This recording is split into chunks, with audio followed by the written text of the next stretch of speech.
nǹkan tẹ́lẹ̀ tẹ́lẹ̀ sọ ó wà lórí fóònù yìí ó ní àwọn wá sọ pé àwọn ti wá sí bí o àwọn wá ṣiṣẹ́ o àwọn ṣe o àwọn dẹ̀ ń try o àwọn ti ṣe léyìí o mo ní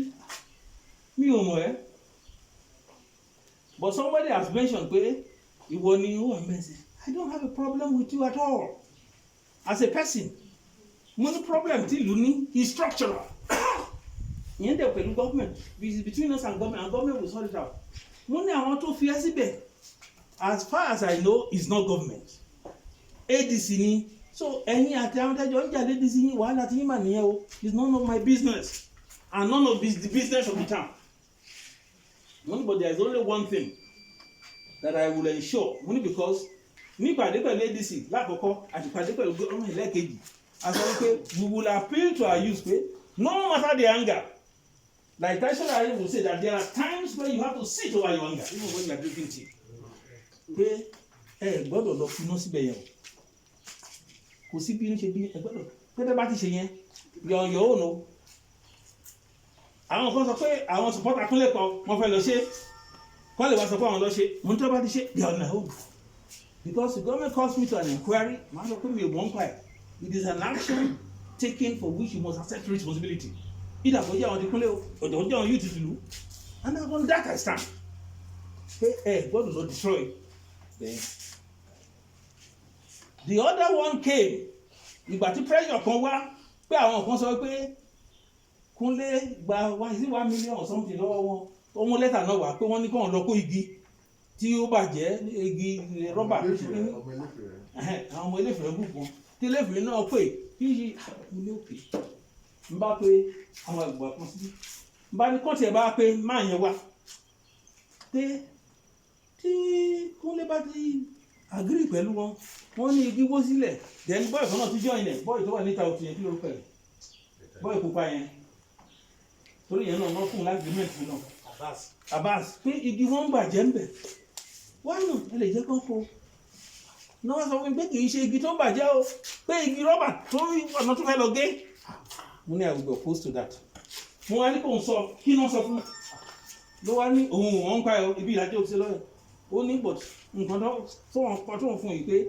kò ń ṣe igi rọ́bà tó ti wó sílẹ̀ tó ti bàjẹ́ abájú ló fi gbó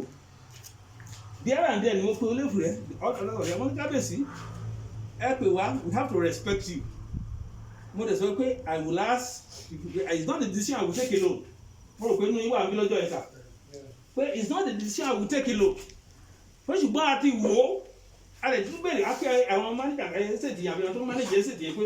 kí ni wọ́n dẹ̀ confirm fún wa pé fresh rubber náà fẹ́ lọ gé o a sọ pé igi rọ́bà tí ò tí tó tọ́yìn jà láàrin wọn pé kíní ẹ̀dùn fẹ́ lọ gé ìtókù síbẹ̀ àwọn ò ní faramọ́ o kábíyèsí dẹ̀ ní ó rẹ̀ wọ́n o so ẹni gba owó lọ́wọ́ Kúnlé ó lè fún yín padà ọ̀bọ̀dẹ̀ jẹ́ ní ẹsẹ̀ lẹ́yìn gbàlọ́ wàhálà tí yín nìyẹn but we must not see pé ẹ lọ gé igi rọ́bà kan bẹ̀ yẹn kẹlẹ́ gidà so ibi tí ọ̀rọ̀ ẹsẹ̀ ti dé ọ̀nà ilé nìyẹn now ìgbà tí awuyewuye ayé tó pé okay o pé Kúnlé ńkọ́ wọ́n ti change status of the suspension èmi ò wo mi ò fà sọ pé nǹkan tó interest wa máa ti kó sùn dáadáa o fà sọ pé nǹkan tó interest wa máa sọ wípé ó yà ẹkún pípa yẹn wá pé ká wò ó wọ́n ló sọ pé mi ò bá ṣúrẹ̀ mẹ́kún sáré ti yẹn it's not my interest and I'm not interested this thing has gone to the so interest ìlú lèmi protect àwọn náà wọ́n ti suspend ara wọn àwọn náà wọ́n kọ́ tó jẹ da omi ó gbóná lọ́ra wọn lójú tó wọ́n sọ pé wọ́n ti ṣe wọ́n ní ìgbà tó ń suspend yẹn pé Kúnlé yìí sáyìn ní ṣẹ́ẹ̀kì fún wọn ó yìí ṣàpúrúbà fún wọn tó bá jẹ́ bó ṣe ṣe suspension wàhálà tí wọ́n nìyẹn it's not before me and I'm not interested ìgbà tó lè yàtọ̀ wá sọ pé wọ́n change state of suspension kó má lè sọ pé kó má tiẹ̀ sáyìn ní agreement mọ́ kó má ṣàpúrúbà mọ́ pé ṣe ní kó tiẹ̀ kó gbó ẹrù ọwọ́ ẹ̀ lẹ̀ wọ́n sọ pé kó hand over properties of the estate to the subordinate wàhálà tí wọ́n nìyẹn kó bá sẹ́yìn tó kàn mí o. bọ́dọ̀ ọ̀dọ́ kan sọ pé ó kí owó ọ̀sẹ̀ ẹ̀fẹ́ gbóhùn ẹ̀ ń bẹ̀ wàhálà tí wọ́n nìyẹn o sẹ́yìn tó kàn mí o. because a ti fún ADC ní opportunity to correct it but Kúnlé kò ní dẹ́rù dẹ́rù pé kí report bá jáde kọ́ máa lè correct it so tó bá jọ ń ṣe if now snake is biting snake wàhálà tí wọ́n ní o and I will not be part of it mo fẹ́ kó yé wa dáadáa bó ṣe ti go into this trouble láti ṣe àwọn àlàyé yìí. Now to your prayer, which is their locutors. Now, huh?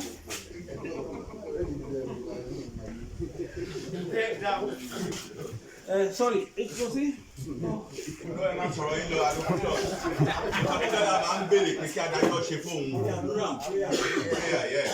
Conclusion. Pé ẹ fẹ́ ká wo tí a sì lè help Kúnlé. As I've said from the word go, I am not interested pé kó lọ sẹ́wọ̀n, kó lọ síbí, kó lọ sọ́wọ́n. Although even some of the information you have may not be correct. Toro o sọ lẹ́ẹ̀kan pé wọ́n ti ṣe báyìí, wọ́n ti free ẹ̀, ẹ̀kíní kò sàn. I have a lot of information, official and genuine information, but I won't disclose it. But I can also tell you that I would not influence it pé no láíláí táwọn agency bá máa ṣe ìbá jẹ́ EFCC ìbá jẹ́ gọ́ọ̀mẹ̀ntì o tí wọ́n bá sọ fún mi mo gbọ́. Wọ́n bá sọ fún mi kò tó wọ́n lè sọ pé okay look at it màá dẹ̀ wò. So ẹ sáà máa destroy ìlú wa, that's my own position. So tó bá yẹ pé Kúnlé ti wá sọ pé lóòótọ́ wọ́n ti free o wọ́n ti ṣe o kò sẹ́gbẹ̀ẹ́ tó bá wọn ṣe jẹ́ o kò sẹ́gbẹ̀ẹ́ tó bẹ́ẹ̀ kọ́bọ̀ bóun ṣe ń lọ lọ́wọ́ wọn o àárín òun àti Ṣórẹ̀mẹ́kún wà nìyẹn o. So because of that tó bá ṣe yẹn fún Ṣórẹ̀mẹ́kún lè sọ pé kó padà síbẹ̀ kó máa ṣiṣẹ́ but tó bá ṣe gbogbo yẹn èyí tèmi ń dúró dè ní action government o. So ó lè díẹ̀ fún wa láti dá sí ní stage today yìí because Kúnlé ni ò fẹ́ ká dá sí. Stage tá a lè dá sí tí bàbá yẹn pè wá èyí tí bàbá yẹn pè wá kò tẹ́ márùn báwo ló pé tí bàbá yẹn pè wá pé a lè dá sí ìgbà tó ń dá sọ pé òun ti lo influence within the ADC pé kó má jáde what is now my own business. So tí ajá elégbò tí elégbò ń jẹ ṣe wàhálà tí wọ́n dé ní o so therefore I have kept ká máa wò so níbẹ̀ ní tó dé yẹn sì don look lókù ká máa wò. Whereas if he had done the right thing at the point pé ìgbà náà sọ pé possibly ká ló jẹ́ kí report yẹn jáde sábà because I agree ní meeting yẹn lábẹ́kúta yẹn lè wà ń bẹ̀ pé report bá jáde làbàjọ take final decision tí àwọn bá sọ pé ó ṣe bí báyìí ó ṣe báyìí a lè sọ pé òkè the highest ó lè ṣe ni pé òkè bóyá kó kúrò lẹ́sẹ̀ yẹn ọ̀ kó ṣe but kó wà lọ sẹ́wọ̀n o ọtí nǹkan tó ṣe tí ò bá dẹ̀ qualify pé kó kúrò lẹ́sẹ̀ kó wà ń bẹ̀ kó máa ṣiṣẹ́ lọ but kó ṣèjà àwọn nǹkan báyìí soft landing ló ń jẹ́ bẹ́ẹ̀ o ọ̀ bóyá kó ṣiṣẹ́ ọdún kan sí kó dẹ̀ ṣe soft landing but ìgbà tí o gbọ́n tí wọ́n fúnra ẹ sọ pé o ò ní jẹ́ kí report yẹn jáde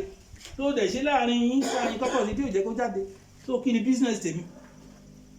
ibi tí ọ̀rọ̀ yẹn wà nìyẹn o ordinarily and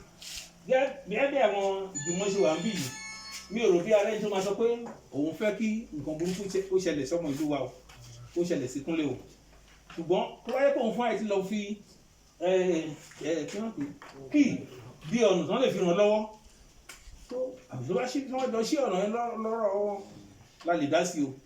so that is what I will say on the issue street just okay.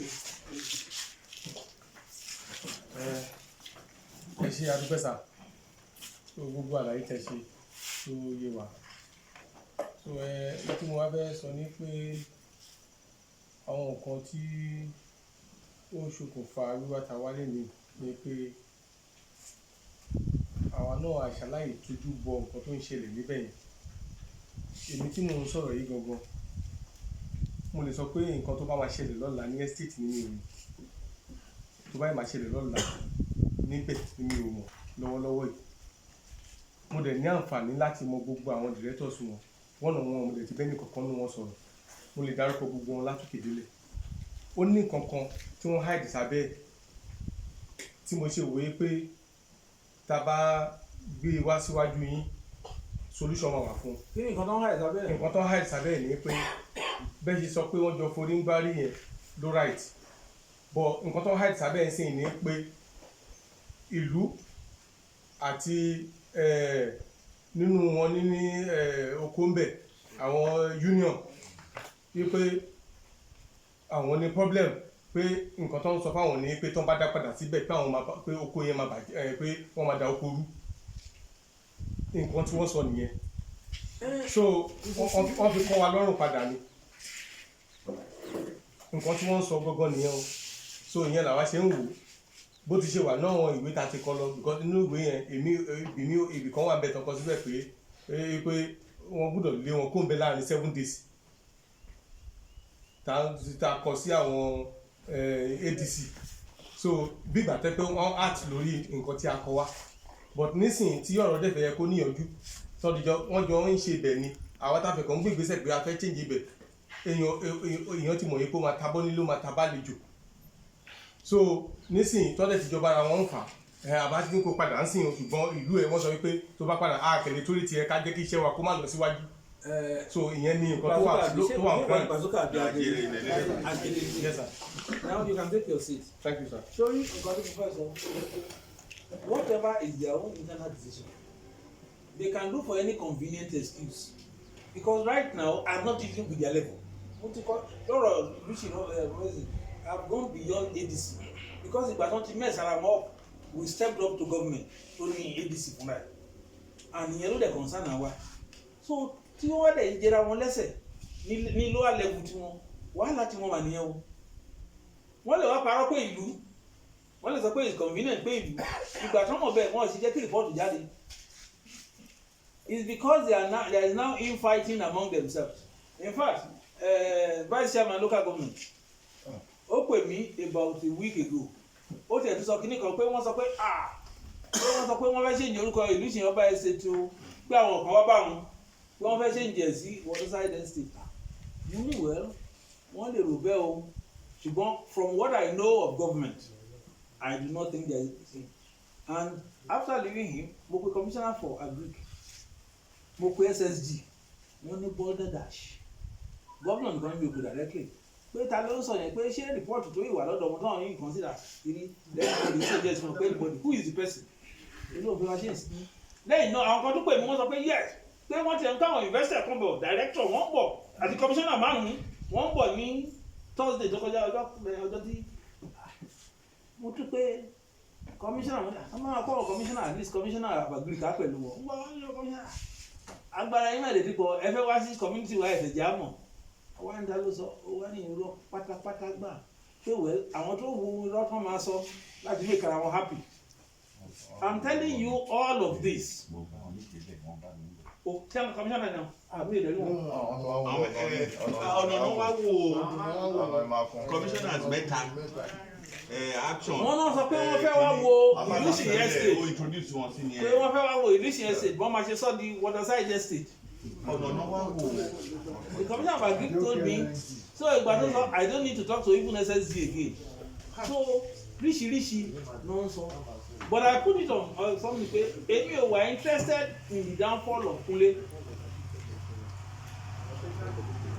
torí tí Kunle bá lóyún lọ sí fúnra ẹ̀ ṣe amendment láàrin ADC tó bá fúnra ẹ̀ ṣe tó bá bó ṣe lè ṣe whatever support tí bá fẹ́ kí ìlú fóun o á fún ṣùgbọ́n ìgbà tó ti fúnra ẹ̀ tilẹ̀ pé ìlú ò má tà wọn ò lè dá sí. ẹ̀yin tí ẹ sọ gọ́ọ̀mẹ̀ntì àwọn bàbá ìyẹn ń ṣẹjọ́ Kunle o Kunle ò sí bí ẹlẹ́dàá ẹgbà bí o ìyẹn ń ṣẹjọ́ ẹ̀ o ṣùgbọ́n wọ́n ti jẹ́ tilẹ̀kùn mọ́ra wọn sínú ilé ó lè díẹ̀ o pé kí mi wá lọ fọ́ọ̀sì ara mi as an internet market. Ṣórẹ̀mẹ́kún we have not talked àtìgbà tó ti mess up kìíní yìí kò dẹ̀ pè mí mi ò dẹ̀ pé mo dẹ̀ sọ pé there is no please talking to him. Ezekeke ọjọ́ tí yẹn sọ pé kájọ kòlúùdù kájọ tẹ nǹkan bàbá tí ó dẹ̀ dùn pé èrò ìṣẹ́ni tó ń lè bá sọ. So why will I now go and discuss with them at their undercover meeting? So ìyẹn ni ò yé mi o but ẹ bá ṣàlàyé ẹ̀ dáadáa kó yé mi o I may be but I tell you from the point of view pé èmi ò wá destruction ọmọ ìlú ṣìkan kan ṣùgbọ́n just like òyìnbó different Africans different Nigerians wà ń bẹ̀ tán ṣe dáadáa tó bá jẹ́ ọmọ ìlú ṣì náà láti sọ pé kò ṣe dáadáa kò mí nǹkan ọmọ ìlú ṣì mí ò lè rán mi bọ̀ because we are talking of management mi ò dẹ̀ sọ pé mo lọ́mọ tó ń wà àárọ̀ ni mi ò sọ pé mo lábúrò kan ní mo bá fi sílẹ̀ ọ̀ ìlú ṣì ló mátà sí mi and it's of that I stand. Yes, ẹlẹ́kẹ́lá rẹ̀ ok ká lè lọ sí agenda mi bọ̀ tó bá pè ní lọ́la pé Kunle ń tọ́ ṣe kọ́nà dáríjì o mi ò máa ní sọ pé no.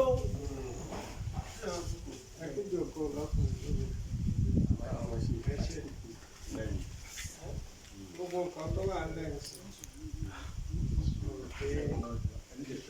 ẹgbọ́ o. ọ̀pọ̀lọpọ̀ tí mo ti lálàá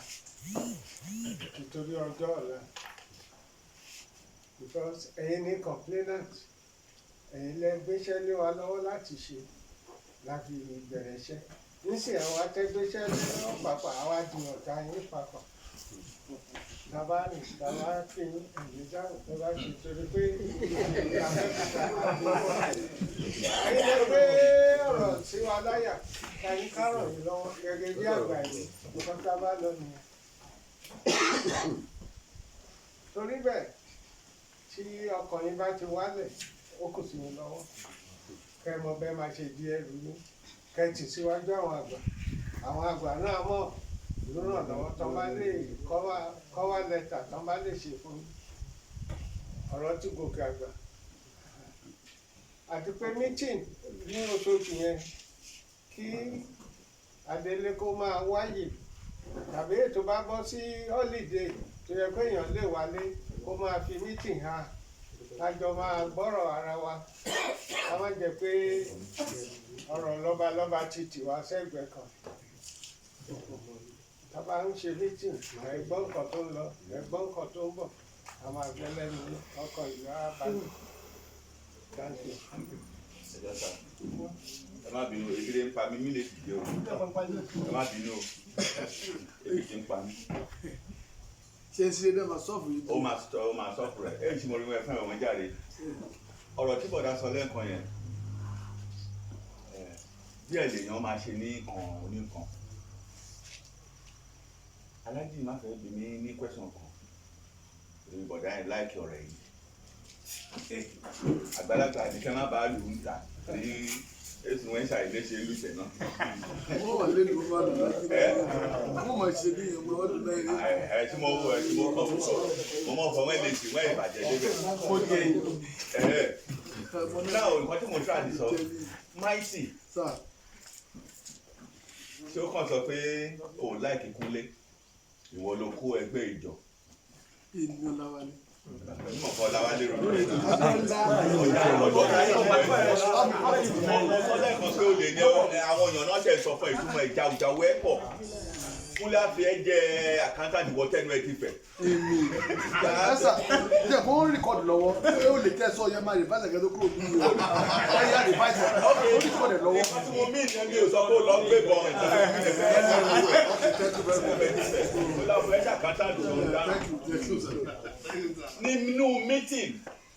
nínú meeting ẹgbẹ́ tèmi pẹ̀lú Kúnlé ṣe Kúnlé sọ ń bẹ̀ pé òun ò lè bá èmi jókòó èmi pẹ̀lú Kúnlé àti Alhaji Máfẹ́ àti prof àtúwà meeting ó lóun lè bá a jókòó wọ́n ní kí ló fà á ó ní àwa la fẹ́ gba oúnjẹ lẹ́nu òun so àti di ọ̀tá ènìyàn ó dá o ìgbà tá a dé general meeting kí ni ẹ kọ mí lóminú mo sọ ẹ̀gbọ́n ẹ̀ olórí ẹbí yín lẹ́ni tí mo mọ̀ ó tún lẹ́lòmí iwájú wa kí ló kù lẹ́nu òun ni president club wa òun ló sọ lójú ẹ̀ èmi pẹ̀lú yẹn ẹbí tí ń lè lọ bẹ́ẹ̀ ó lè máa jẹ́ òkú lẹ́nu o ó dẹ̀ ní kí ló dẹ̀ dé pé iṣẹ́ ọ̀rọ̀ yìí náà ni àsọ̀nbẹ̀ wọ́n mi sọ̀rọ̀ burúkú náà méjì Kúnlé sọ pé òun sọ bẹ́ẹ̀ agree pé kò sọ bẹ́ẹ̀ that is why tí Kúnlé ò ṣe sí bí ilé ni ìwọ ló represent àbí ṣé kò yẹ kí Kúnlé wà bí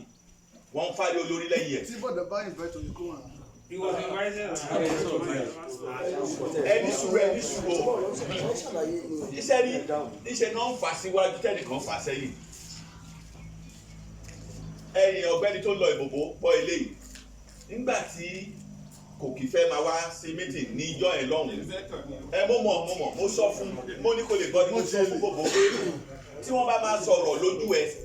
ọ̀rọ̀ burúkú tó bá máa sọ lójú ọ̀rọ̀ ẹ̀ ní burúkú tó bá máa sọ lójú ẹ̀ díẹ̀ ni wọn ò lè sọ gbogbo ẹ̀ tó o bá síbẹ̀ wọ́n á dá gbogbo ẹ̀ lẹ̀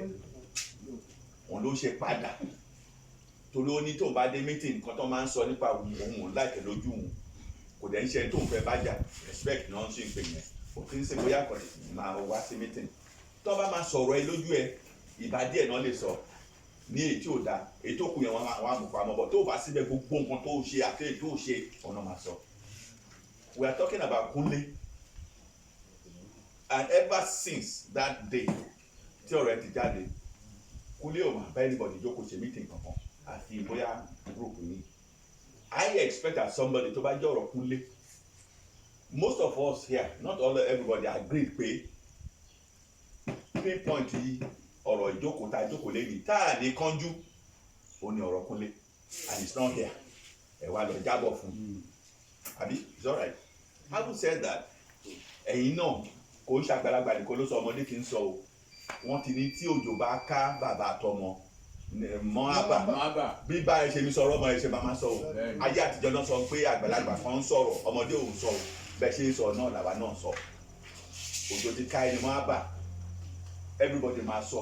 wọn bá wà nú rẹ̀ tó sọ. Having said that, how do we do this? Mọ internal administration ibẹ̀ ju Kúnlé lọ. He is the one to say pé ibi tí ọ̀rọ̀ dé báyìí náà ṣe lè ṣe o. Lágbájá báyìí ló ti lọ bá sọ̀rọ̀ ibi tó kù sí o. Abẹ́ mọ́ ṣé ẹ̀gbọ́n ni? Mọ̀ ní mọ́ ju bó ṣe ń ṣe. Níbi tí ọ̀rọ̀ dé ń sìn bí level tó dé ńgbà tí gbogbo wa jí. Bí bọ̀dà ṣe sọ ńgbà tá wa jí nǹkan kí la lè ṣe. Ṣé after ti bread ti wú sómi la fẹ́ mu ni àbí kíni? Ó possible kí bread wú sómi bóyá a máa fi tray gbé ni òun ló máa sọ. Kò ń ṣe pé exactly bíbọ̀ yẹn sọ pé àmàlàyé ó possible kan yan kó padà. Kò ń ṣe pé a máa sọ ń bí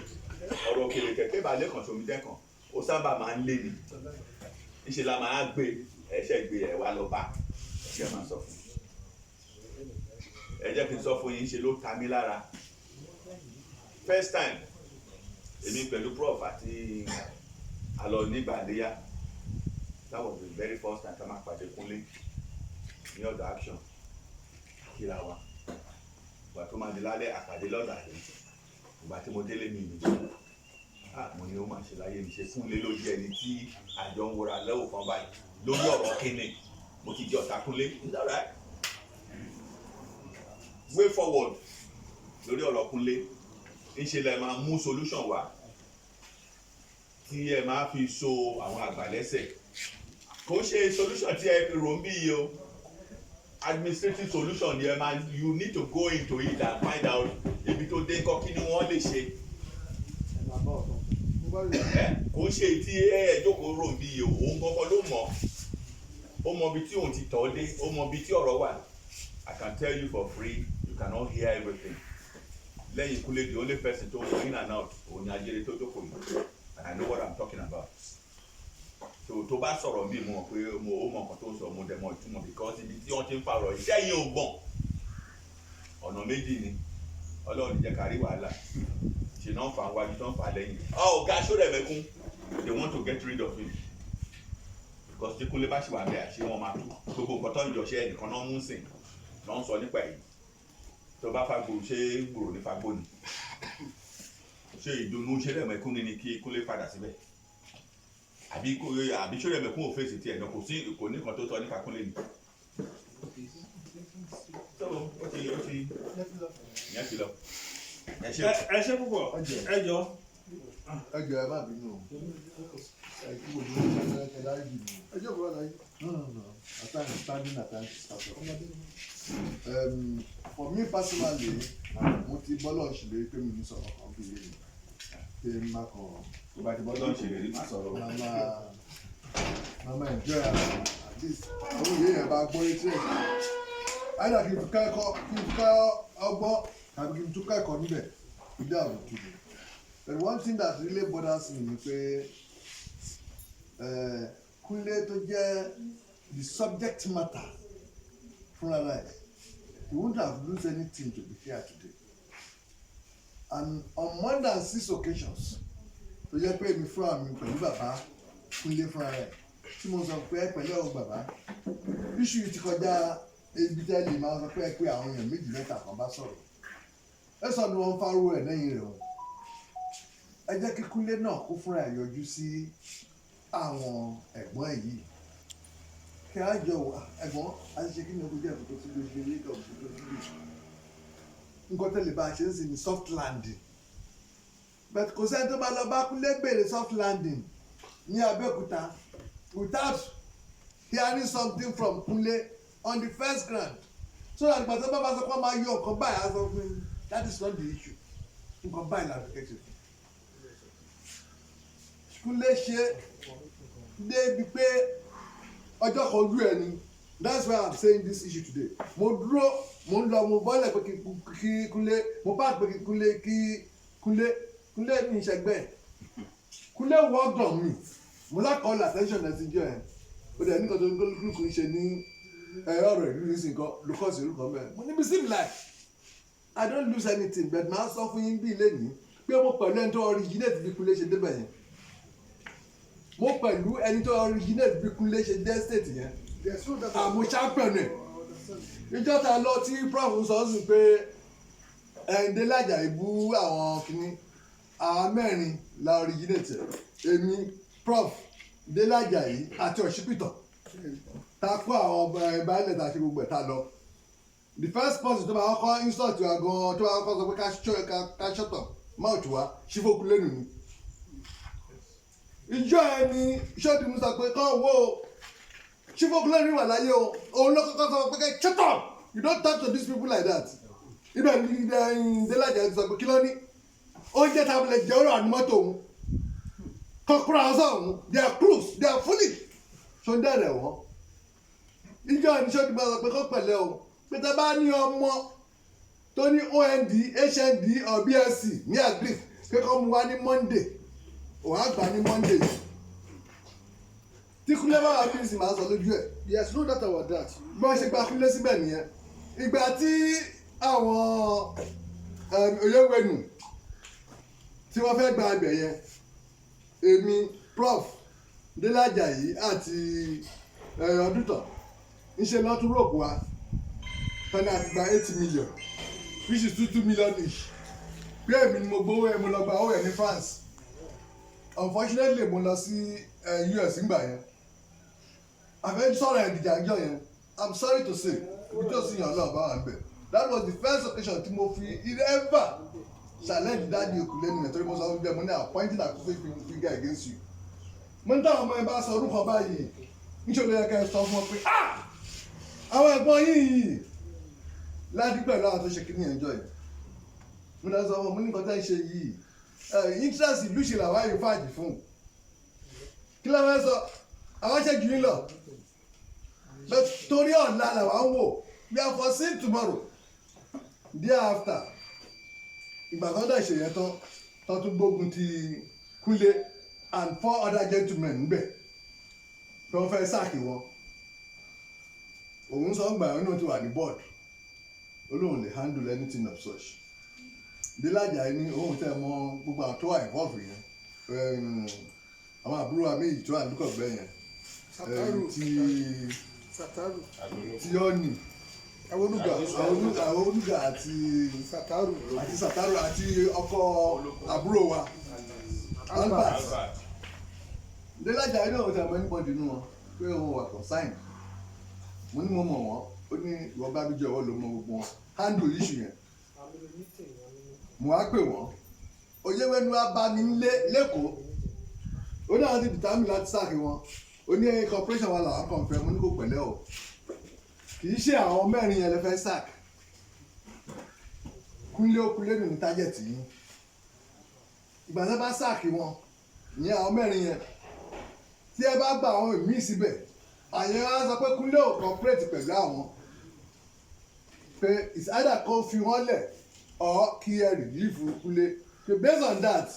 ẹ wá transfer Kúnlé sí Lagos office yín ṣé o bí dáná lọ bá wò ó èmi ṣe kún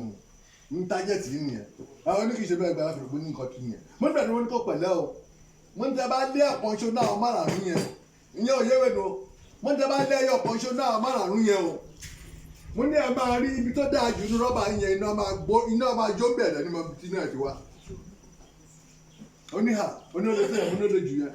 oníkìlá adé lè ṣe mo ní bẹ́ẹ̀ sí tẹ́lẹ̀ ṣe ni pé leave them alone ṣé kìí ṣe interest Kúnlé náà protect ìjọ yẹn ìgbà wà láti tẹ̀lé sọ̀rọ̀ Kúnlé nílé ní sí dáa àádọ́ta ẹ̀ tó ò dé síbi kó sọ̀rọ̀ you have to be here àwọn fárí èèyàn kọ̀ọ̀kan lẹ́yìn gbogbo jù náà ìtàn sọ̀rọ̀ yìí ẹ̀ help ẹ̀ kò sí ọ̀ẹ́sọ̀ ni èsì ọ̀ni èyí lè mú ọmọ igbe èyí ọmọ lè jàbọ̀ náà rẹ̀ ẹ̀dẹ̀ sí ọ̀ni máa fún ọmọ ní oúnjẹ èyí ṣàì máa fọwọ́ ẹ̀rù rẹ̀ ẹ jẹ́ ká sí mi kọ́lá kọ́rọ̀ pàápàá ó lè má lè fọwọ́ kóró kò bá lè fọwọ́ kọ́ ẹ̀rù rẹ̀ ló máa mọ̀ fọwọ́ kóró ẹ jẹ́ ká pẹ́ kúlé fúnra rẹ̀ ọ̀rọ̀ ìfẹ́ èyí o ẹ̀yin fúnra ìjọba láìkẹ́ pé kó fúnra ẹ̀ pọ̀ sí soft landing kí ni ọ̀rọ̀ tó ń sọ yìí tẹ̀bí àgbà ọ̀nà gbogbo many people ní banks tó ń sọ pé wọ́n jí billions wọ́n jí trillions wọ́n jí gbogbo ẹ̀gbọ̀n kan there are some ways tó ń gbà approach it tó ń bá sọ pé misappropriation mistake error kankan wọ́n tẹ̀lé bá gbogbo ilé kan sọ pé kọ̀ǹpútà ẹ̀rọ ni wọ́n lè rí báàsì pé debit yẹn kan sọ pé credit ni ó ti tọ́ síbẹ̀ nìyẹn but ẹ sọ fún mi ibi tá ti fá orí olórí lẹ́yìn ẹ̀rí ẹ help ẹ ìjà olófẹ́ máa jà ẹ sọ lẹ́bọ̀jà máa jà yín bá fọ kọ́tọ̀ ọgbà ìdó fọ ṣó máa ń rùn lọ́fíńdà o irọ́ ni èmi ò tẹ̀mí jù ẹ lọ. ẹ jọ lọ́rọ̀ ìlú ṣe é sè ẹ jẹ́ close it what I will suggest is that lastly sir. ẹ jẹ́ close it suggestions have come suggestion yẹn ni pé ẹ̀yin lè mú nǹkan bá tún lè sọ tó bá rí i pé a specific team báyìí tó fẹ́ tó bá jẹ́ ká mọ̀ if it's within our jurisdiction so 1, 2, 3, 4. Ọ̀gá wa ní ìjọba. Chairman. Vice President. He's the chairman now. Vice ni.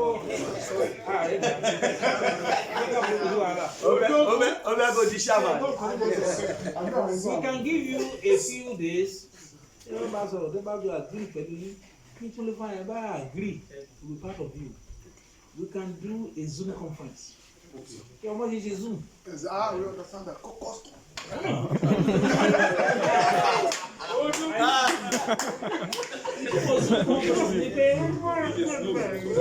Ìtumọ̀ Zoom conference máa gbọ́ à á send number fún yín à á fún yín ní ID number gbogbo link yẹn ẹ join gbogbo àwọn mẹ́wàá ló wà níbẹ̀ ní àtẹ̀yìn náà a lè ṣe pàdé ẹnìkan lè wà ní London kẹ́nìkan wà ní America kẹ́nìkan wà bí gbogbo àjọ sọ̀rọ̀ agbẹ́. Okay, sir. Let's leave that as that. Now to the second issue. Àwọn second issue yẹn wọ́n lọ́mọ́ra díẹ̀. Èkíní lára àwọn ó kì í bóyá ká finish àwọn nǹkan tẹ́lẹ̀ sí náà. The second one tẹ́lẹ̀ sí ni pé kí ló dé tí.